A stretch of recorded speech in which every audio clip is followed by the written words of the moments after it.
Selamat datang di podcast Mahasiswa 9.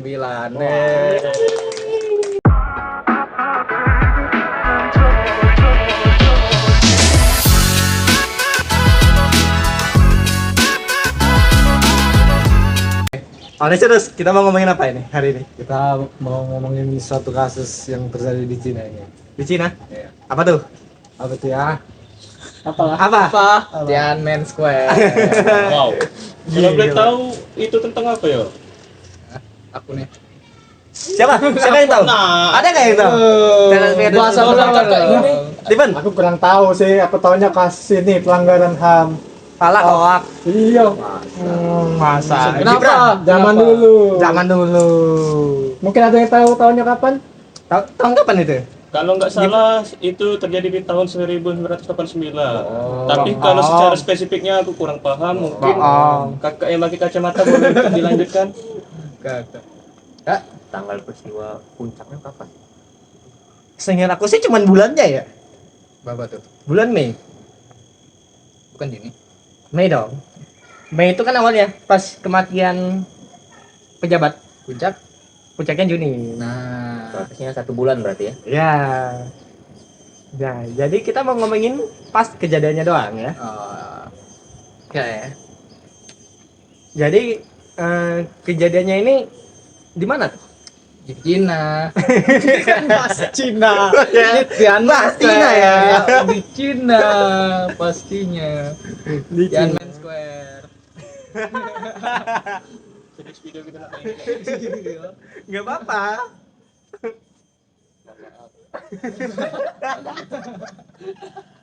Apa, Pak? Untuk dilanjut, Di Cina. Cina.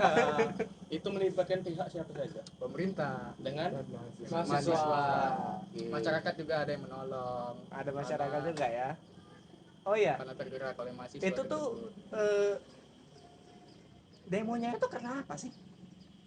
kalau nggak salah karena kematian suatu tokoh penting dari Partai Komunis Cina.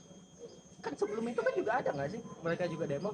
Iya, melakukan gerakan untuk reformasi, melakukan reformasi. Reformasi ya? Mhm. Kenapa? Apa tuh kira-kira? Mungkin banyak terjadi peristiwa korupsi dan inflasi cukup besar pada saat itu. Lebih lanjutnya di video satu lagi ya. Pada kesempatan kali ini, saya akan membahas salah satu peristiwa paling bersejarah dan tragis dalam sejarah Tiongkok, yaitu demonstrasi di Tiananmen Square. Di video ini kita akan mengali lebih dalam mengenai bagaimana peristiwa ini bisa terjadi dan apa yang melatar belakanginya. Mari kita awali dengan situasi politik dan ekonomi di Tiongkok pada awal tahun 1980-an. Di bawah ini kepemimpinan Deng Xiaoping dilaksanakan kebijakan reformasi ekonomi yang bertujuan untuk menghidupkan kembali perekonomian yang terpuruk. Namun, meskipun ada pertemuan ekonomi, korupsi dan nepotisme mulai merajalela di kalangan elit Partai Komunis, menciptakan ketidakpuasan di kalangan masyarakat, terutama mahasiswa. Karena situasi politik dan ekonomi yang terpuruk membuat munculnya gerakan mahasiswa. Dalam konteks ini, seorang astrofisikawan bernama Fang Lizhi memulai kampanye untuk kebebasan berpendapat, pemisahan kekuasaan, dan hak asasi manusia. Kampanye ini menyulut semangat mahasiswa untuk memperjuangkan aspirasi mereka, ingin perubahan nyata dalam sistem yang dinilai otoriter ini. Kematian salah satu tokoh demokrasi, Hu Yaobang, pada April 1989 menjadi pemicu bagi para mahasiswa untuk turun ke jalan. Mereka berkumpul di Tiananmen Square untuk mengenangnya dan menyuarakan tuntutan mereka. Seiring berjalannya waktu, jumlah mahasiswa yang berkumpul semakin banyak. Menariknya, dukungan dari masyarakat umum mulai berdatangan, mahasiswa memutuskan untuk melakukan mogok makan. Menarik perhatian yang lebih luas, berita mengenai aksi mereka mulai menyebar. Tetapi pemerintahan merespon dengan mengeluarkan pernyataan negatif mengenai niat mereka. Ini membawa kepada ketegangan yang semakin meningkat antara demonstran dan pemerintah. Pada 20 Mei 1989, pemerintah mengumumkan status darurat militer, menyiapkan pasukan untuk mengatasi demonstrasi. Ketegangan pun semakin memuncak dan akhirnya pada malam 3 Juni 1989, pasukan bersenjata mulai bergerak menuju Tiananmen. Pasukan bersenjata bergerak untuk menanggulangi demonstrasi ini dengan cara yang sangat keras dan anarkis. Dari sinilah tragedi sesungguhnya terjadi. Antara 3 dan 4 Juni, militer Tiongkok menyerang para demonstran yang sebagian besar hanya ingin menyuarakan hak-hak mereka. Dengan menggunakan tank dan senapan, mereka menembaki siapapun yang dicurigai ikut dalam demonstrasi. Korban jiwa pun berjatuhan dalam peristiwa ini. Diperkirakan berkisar antara ratusan hingga ribuan orang. Namun hingga saat ini angka pastinya masih menjadi misteri. Karena pemerintah Tiongkok sangat ketat dalam mengontrol informasi di dalam negara mereka. Dalam peringatan akan peristiwa ini penting bagi kita untuk memahami konteks sejarah dan dampak sosial yang ditinggalkannya. Peristiwa Tiananmen Square menjadi simbol perjuangan rakyat Tiongkok dalam memperjuangkan hak-hak mereka.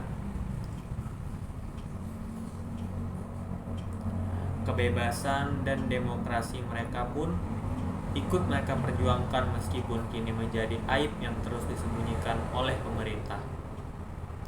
Saya Muhammad Kazim Itisam, sekian. Selamat datang di podcast Mahasiswa 9. Datang lagi ya.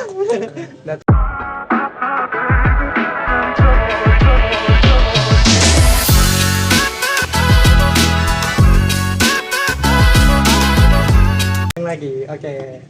Kalian udah dengerin kan tadi? Ini video sebelumnya itu gimana gitu? Gimana sih kejadian sebelum adanya demo ini? Nah, oke. Jadi demonya itu tanggal berapa? 20 April 1989. 20 April 1989. Tapi kalau untuk detailnya, awalnya 20 April tuh hanya untuk aksi bela Sukawa dan bela Menghantarkan seorang tokoh liberal, Buyao Bang. Nah, namun untuk demonya, inti demonya saat mahasiswa mulai turun itu 27 April. Nah, kalau 27 April itu mahasiswa udah mulai turun. Kalau nggak salah pas 27 April itu ada apa aja sih? 27 April itu mahasiswa turun ke lapangan Tiananmen Square. Mereka menuntut supaya pemerintah lebih demokratis. Untuk pemerintah lebih demokratis, anti korupsi dan lain-lain. Ini di Tiananmen Square, mahasiswa juga bukan cuman datang pulang, bahkan ada yang nge-camp di situ. Ngecamp. Iya. Mereka sampai nge-camp itu bagaimana? Sempat makan atau minum atau mereka sampai mogok makan? Sempat mogok makan. Mogok makan ya. Beberapa hari. Oh. Kalau nggak salah setelah 5 hari banyak yang pingsan. Emang nggak ada yang bantu man mereka? Nah, setelah itu ada masyarakat yang antusias ingin ngasih makan, bantuan minum setelah mereka yang banyak yang pingsan setelah 5 hari itu mogok makan. Hampir sama lah ya kayak demo-demo di Indonesia ya. Mirip. Secara saudara. Kesaudaraan, gotong royong, Pancasila. Iya. Tapi kurang lebih mereka kan mempertahankan ingin memajukan nilai demokrasi terhadap pemerintah yang otoriter. Mirip gak sih ke sama ke Indonesia. Woi, nggak boleh tuh. Itu video lain. Itu video lain, itu kasus lain. Di luar topik Di luar pembahasan kita. topik. Tadi yang itu topik. Di luar topik. Jangan. Bisa lah kita jadikan pelajaran. Tapi kayaknya pemerintah Indonesia nggak gitu nggak sih? Beda. Boleh yang masih demokrasi. Didengarin dong rakyatnya dong. Saya masih ingin hidup. Indo mah baik. Bye.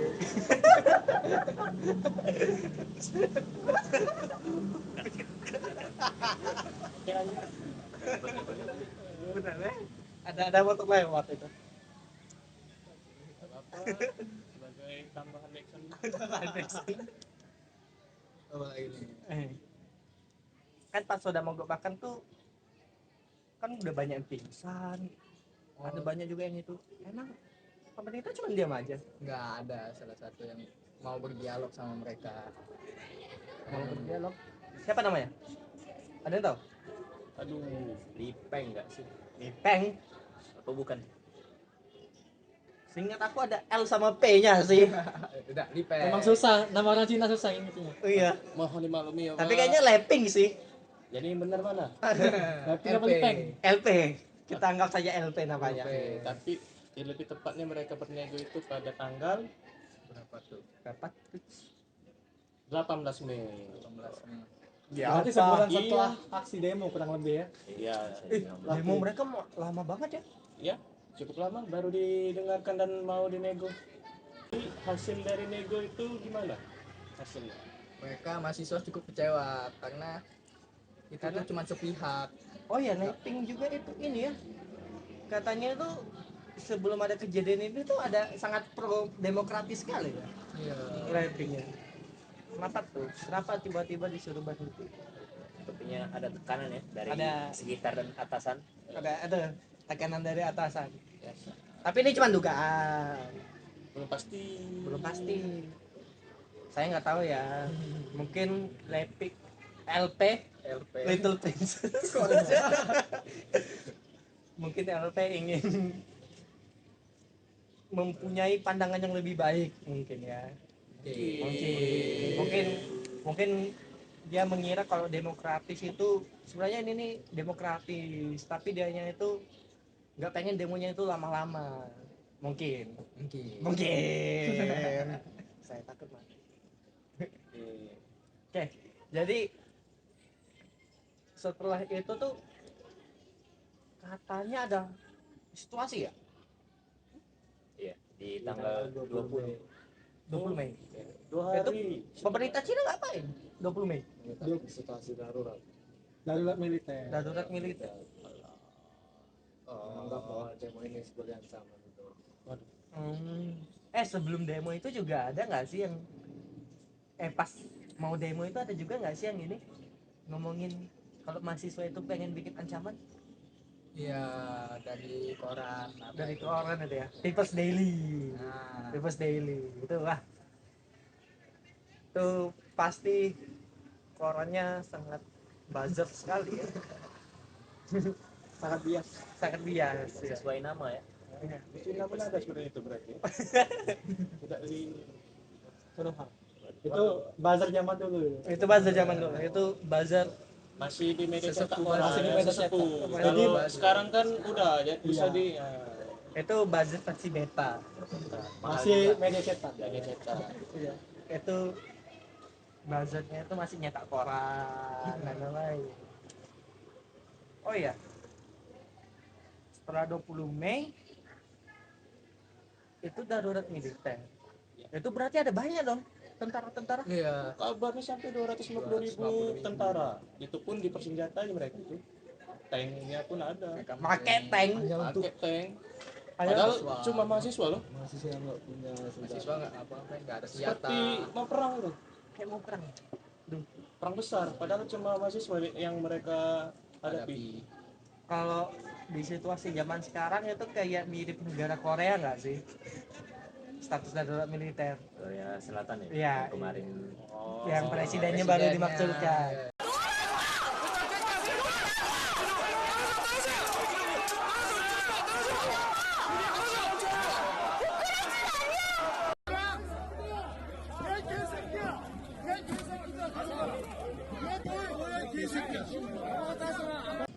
Nah, sampai 250.000 sampai ada tank.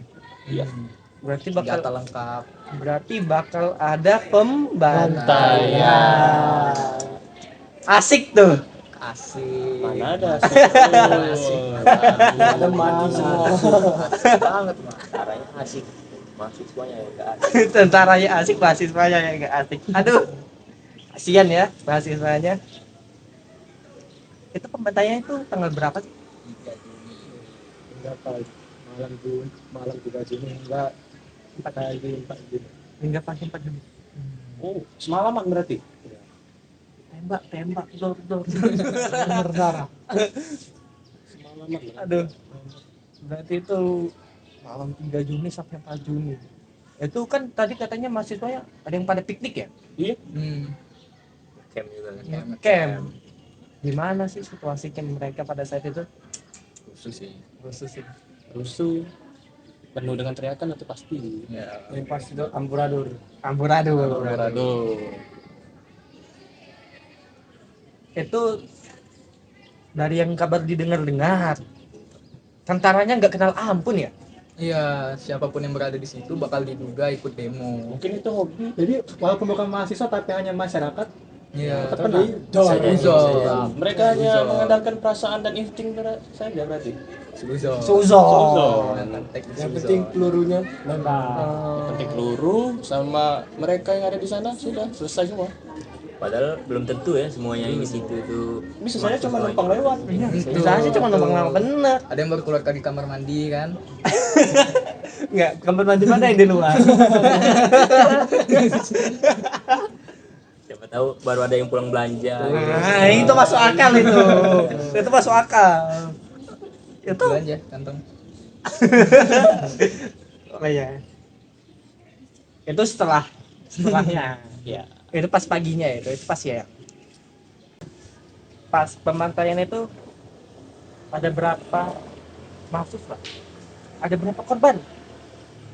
Kalau di media cetak, media kabar itu kabarnya 10.000 sampai korban itu. Ribuan.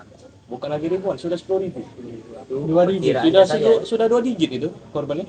Itu perkiraannya. Baru perkiraan. Mana perkiraan? Bisa lebih atau kurang. Bisa lebih, bisa kurang. Namun mengingat keadaan media di zaman yang otoriter, Ya, Kemungkinannya tahu sendiri. kemungkinannya Banyak dikurang-kurang. banyak kurang-kurangin tuh. Iya, tekanan juga kan. Iya.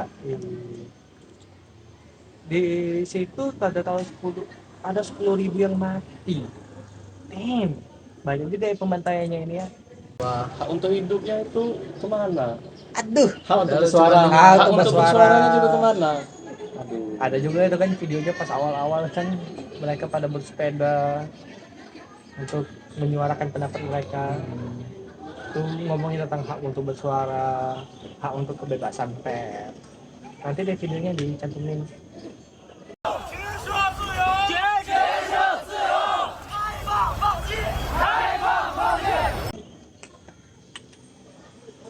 Oke, jadi akhir dari demo ini itu ditandai dengan penghancuran yang namanya patung.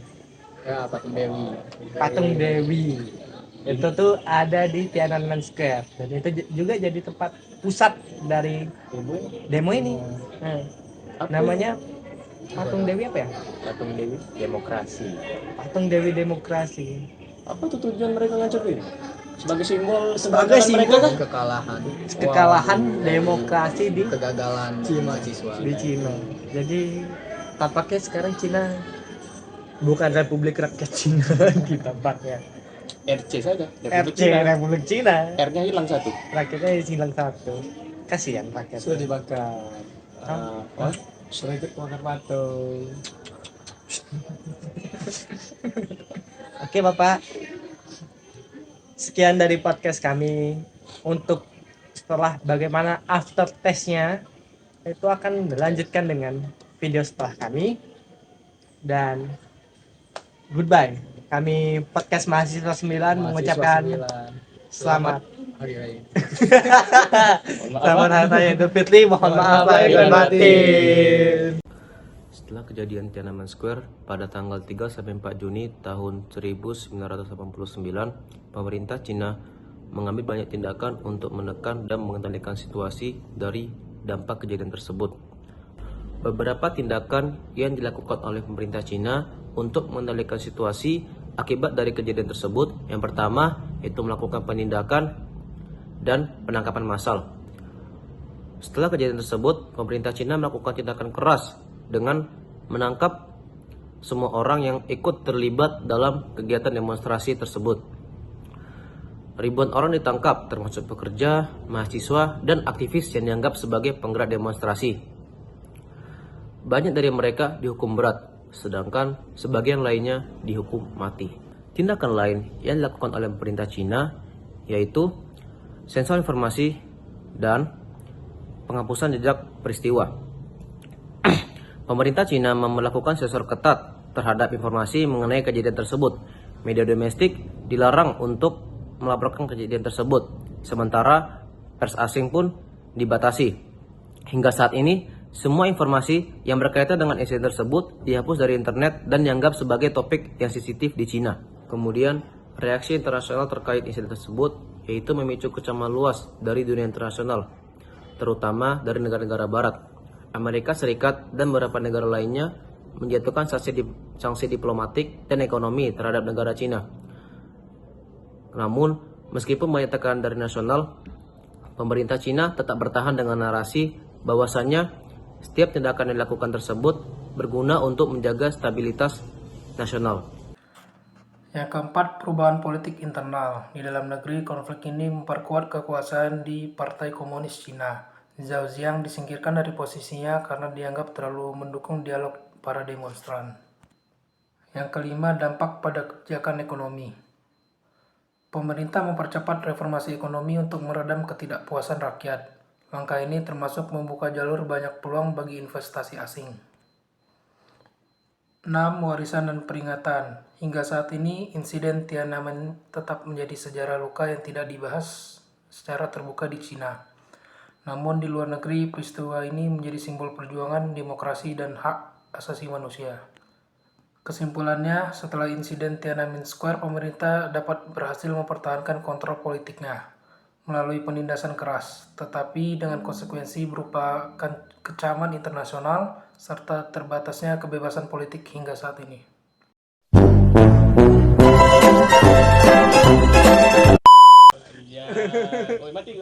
Mati kan dulu. Nah, dah. Apa? Nggak masalah. Udah. Apa? Selamat datang langsung. Ya. Baiklah, selamat datang di podcast panitia. Panitia. Podcast mahasiswa 9. Trik sekali ya Anda ya. Jadi kita mau ngomongin apa? Cina. Ingin membahas Cina. Lebih spesifik lah. Lebih spesifik. Tiananmen Square. Oh, itu peristiwa tentang apa ya, Kak? Ada Buddha. Mati.